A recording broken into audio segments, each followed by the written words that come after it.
Bom dia, pessoal, tudo bom? Aqui nos Estados Unidos, 10 horas e 13 minutos. Essa publicação do Carlos Bolsonaro aqui no Telegram, ela é bem interessante, por quê? O que acontece? Bolsonaro, ele é ser humano como todos nós, né? Ele não tem como ter controle sobre todas as coisas, e mesmo tendo controle sobre algumas coisas, ele é imperfeito. Todos nós sabemos disso, o Eduardo sabe disso, o Carlos sabe disso, o Flávio sabe disso, todo mundo, o próprio Jair sabe disso. Então, quando os apoiadores acabam querendo pontuar alguma crítica justa, podem cair em críticas injustas de coisas que não dependem do próprio presidente Jair Bolsonaro. A esquerda, ciente disso, né, vendo que o apoio do presidente é muito grande, ela tenta usar dessa natureza imperfeita de todo ser humano para poder colocar o Bolsonaro como parte do sistema, né, como parte do pântano, né, como é o termo aqui dos Estados Unidos, né, o swamp, né, e como parte do deep state, né, que é o estamento burocrático, né. O que vem a ser o estamento burocrático, né? Você tem uma máquina burocrática no Brasil que ela é controlada, controlada no sentido de que eles conseguem fazer contenção de danos, eles conseguem se proteger mutuamente. É uma verdadeira máfia, né? Que é controlada ali por vários players, né? Vários personagens evidentes, né? Então não adianta você trazer todo tipo de prova de crime, de corrupção, de lavagem de dinheiro, de contrato de funcionário fantasma, de contrato sem licitação. Não adianta, você faz tudo isso, a coisa chega em instâncias superiores e elas são barradas ou simplesmente perdoadas, ou elas ficam ad eternum ali sendo empurradas, né? Então, por exemplo, a soltura do André do Rap é um exemplo disso, porque de fato o STF, se você conversar com um bom jurista, não fez nada fora da burocracia, nada fora da lei, nada fora dos papéis, nada fora do que estava ali. Mas como é que houve essa mudança? Essa mudança foi no Congresso. Em que período? No período quando Lula estava na presidência e ele conseguia passar tudo o que queria no Congresso Nacional. Então, ali eles conseguiram modificar, moldar muitas leis e facilitar a vida de muita gente, como por exemplo da vida da Globo. Quem acompanha o Terça Livre, assina o Terça Livre Premium, tem acesso à nossa revista e vai ver a matéria, uma série de matérias que o Max Cardoso, nosso jornalista, fez sobre o livro The Red Card, o cartão vermelho, que inicialmente a Globo Livros, né, a editora Globo, não quis publicar a tradução, embora tenha comprado os direitos autorais. Depois de uma pressão que o Terça Livre fez, a Record foi lá, fez uma matéria. E depois que a Record fez a matéria, a Globo recuou e publicou o livro em português. Na época, o Terça Livre só tinha em mãos a versão de Portugal, português de Portugal, porque um seguidor nosso comprou o livro e nos presenteou com a versão portuguesa do cartão vermelho, onde mostrava a corrupção da Globo na FIFA, né? Inclusive tem um membro de toda essa treta aí, preso aqui nos Estados Unidos. Eu não vou falar sobre isso aqui agora, né? Eu quero só dar um exemplo para vocês de como funciona essa autoproteção de compadrio aí desses membros do Deep State brasileiro, né? Então, muito bem. E aí tentam colocar na cola do presidente Bolsonaro todo tipo de desgraça, como se ele fosse uma caixa de Pandora. Então, Bolsonaro é responsável por todos os problemas que acontecem no Brasil. Então, se a Dona Maria quebra a bacia no interior do Acre, a culpa é do Bolsonaro, porque de alguma maneira o secretário de saúde local estava tentando fazer alguma coisa e não conseguiu apoio do Ministério da Saúde, que por sua vez foi culpa do Pazuello, o Pazuello quem colocou foi o Bolsonaro, e por aí vai. Então você tem coisas reais e coisas fictícias de problemas que acontecem dentro de uma estrutura feita por homens, e aí tudo vai cair na cola do Bolsonaro. E aí mesmo quando nós queremos fazer alguma crítica, quando eu falo nós, todos os apoiadores do presidente, acabamos sendo taxados de pessoas que estão lutando contra o presidente.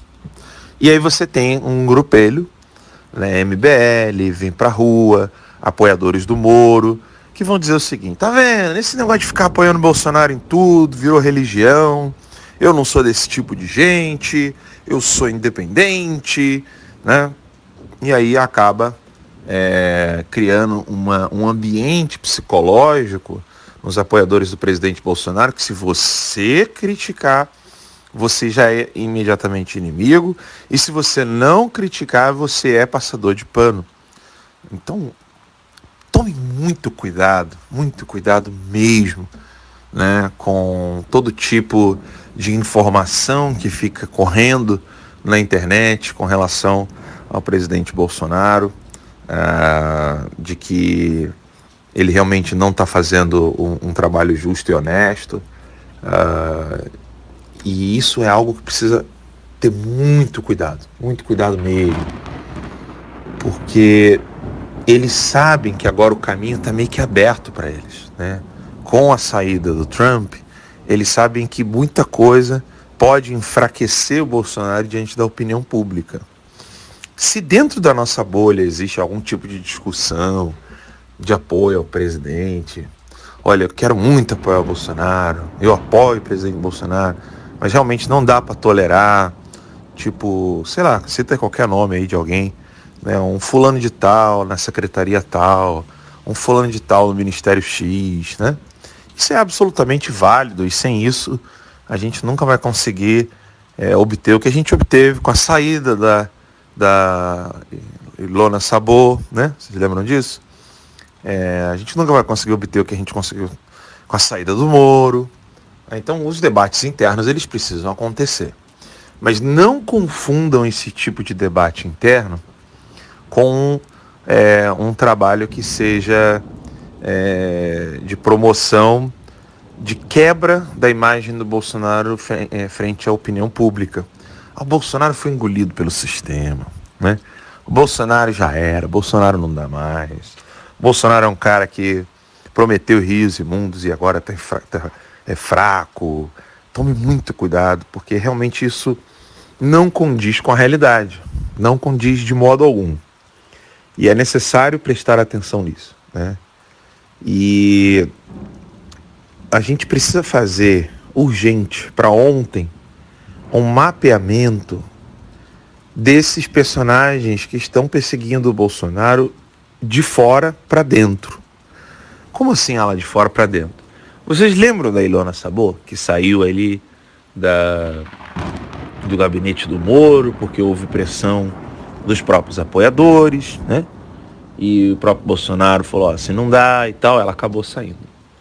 Essa mulher até hoje, ela está fazendo trabalho junto com a FGV, junto com gente que está fazendo mapeamento da direita na internet. Lembro daquela matéria do Estadão, que mapeou todo mundo? A direita não tem um mísero mapeamento do que faz a esquerda. Publicações, discurso de ódio. Normalmente, aqui no Terça Livre falta braço, né?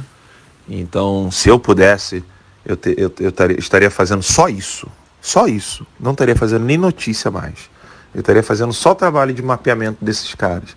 A gente precisa fazer esse tipo de mapeamento. A gente precisa entender o que eles estão...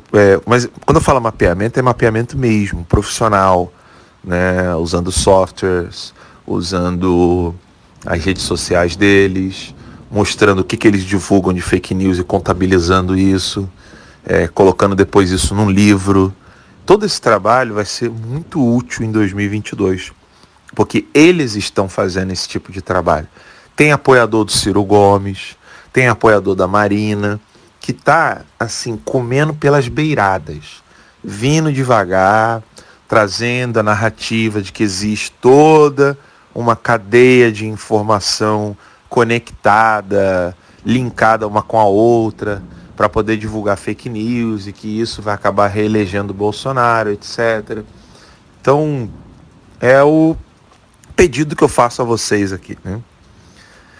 Além de tomar todo o cuidado com isso, não gastem suas energias atacando uns aos outros. Deixem quem quer fazer críticas e argumentações em relação à direita, ao conservadorismo, seja lá o que for, deixa essa galera falando, porque entre nós a gente tem que ter debate interno e isso é bom demais. Agora, prestem atenção nos inimigos. Foquem nos inimigos, foquem em quem está, de fato, mapeando toda a direita. Toda. Desde aquela matéria do Estadão, onde eles fizeram uma lista, né, uma verdadeira lista negra, até o fato da CPMI ter desaguado na CPMI, até o caso ser levado para o STF.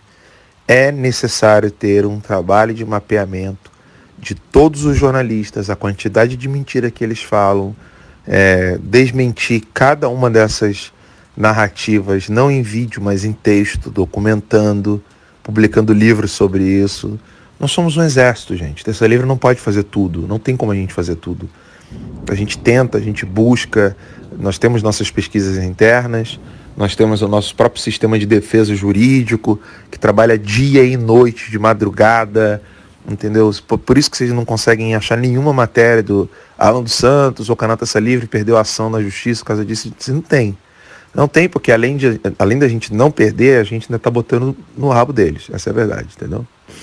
Então, façam esse tipo de mapeamento, criem grupos com pessoas extremamente confiáveis, né? E coloquem tudo isso num mapeamento sério. É necessário mapear esse pessoal. Quem já pediu a morte do Bolsonaro, quem já pediu a cabeça do Bolsonaro, quem disse que tem que dar porrada nele, quem disse que ele tem que ser fuzilado, entendeu? Como é que é impeachment ou morte, entendeu? É necessário fazer todo tipo de armazenamento dessas informações para que elas possam ser utilizadas no momento oportuno de dizer, olha, tá vendo? Vocês é que são o discurso de ódio. Vocês é que estão realmente querendo a cabeça do presidente. Vocês é que divulgam, vocês é que são uma organização criminosa. Porque eles agora estão vindo numa onda de querer criminalizar o conservadorismo. Aqui nos Estados Unidos e no Brasil já começaram a fazer isso, com Sarah Winter, com João Eustáquio, né? E, óbvio, é necessário fazer esse tipo de mapeamento, senão do contrário você fica reclamando, chorando, fazendo mimimi, eles não gostam de mim, falaram mal de mim, enquanto que a esquerda não está fazendo isso. A esquerda está mapeando todo mundo, né, aqui nos Estados Unidos. A Ocasio-Cortez falou isso, tá? Ela é uma deputada federal aqui. Ela falou para fazer isso, né? E o Biden certamente vai fazer isso, vai correr atrás de todos os apoiadores do Trump para tentar criminalizá-los. No Brasil eles já começaram a fazer isso, né? Então já botaram tornozeleira eletrônica no João Eustáquio, na Sarah Winter, colocaram aquela lista lá aquela lista patética, né, do STF, quebrando o sigilo bancário meu, não acharam nada, invadiram minha casa, levaram meu computador, meu celular, não encontraram nada. Eles é que são os criminosos, não nós, né? Então não adianta, você vai na casa de alguém inocente, você não vai encontrar nada. Agora, se nós conseguirmos mapear esse pessoal, e tem muita podridão que eles publicam na internet, e aí tem que salvar o URL, salvar em cache, fazer ata notarial, fazer documentação em doc, fazer planilha de Excel, colocar um software que mostra tudo que eles estão publicando, o número de vezes que eles fizeram esse tipo de discurso pedindo a morte das pessoas, entendeu? Trabalho pra caramba. Toda vez que alguém pergunta pra mim, fala assim, o que a gente pode fazer? Tá aí, ó. É um excelente trabalho. Isso vale mais do que ficar elegendo pessoas. Entendeu? Não é que eu sou contra o trabalho de ganhar espaço no Congresso Nacional em 2022. Isso é extremamente necessário. Mas a gente vai lá, coloca os caras lá e depois a gente vai fazer o quê? Entendeu? É necessário ter esse tipo de trabalho de mapeamento dos inimigos.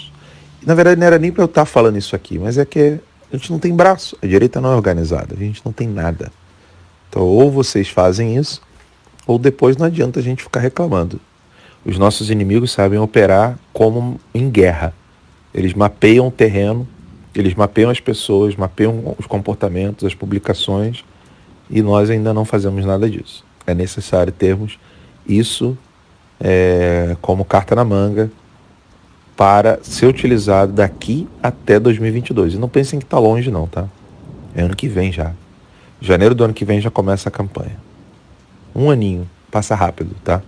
Então não percam tempo esfaqueando-se uns aos outros, né? Vão atrás dos verdadeiros inimigos e mostrem quem são eles e o que eles fazem.